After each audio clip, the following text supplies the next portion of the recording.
ایسے میں فکر مندی کی ضرورت ہے. اور ایک بات اور بھی یاد رکھیں، یہ بات پہلے اچھے سے ذہن میں بٹھائیں کہ اللہ تعالیٰ کو میری آپ کی کسی عبادت کی کوئی ضرورت نہیں. وہ قطعاً میری آپ کی عبادت کا محتاج نہیں. کوئی رتی برابر اس سے ہماری عبادت کی کوئی ضرورت نہیں.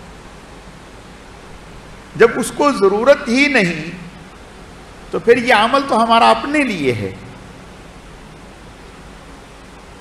اب یہ ہمارا عمل ایسا ہو کہ اس پر وہ قبول فرما لے، راضی ہو جائے، تو یہ ہماری خوش نصیبی ہے، اور نہیں تو ہماری بد نصیبی ہے.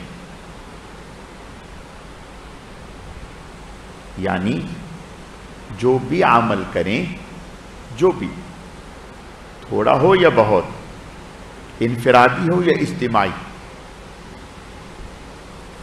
ڈرتے ڈرتے کریں، ڈرتے ڈرتے کریں. یعنی پتہ نہیں اس کی شایان شان ہوا ہے یا نہیں ہوا، پتہ نہیں میرا یہ عمل اس کو اچھا لگا یا نہیں لگا.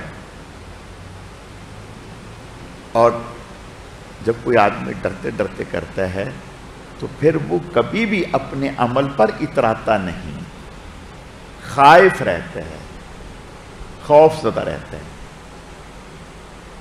اور ہر وقت اسی کوشش میں لگا رہتا ہے کہ میں جو بھی کروں بس وہ راضی ہو جائے.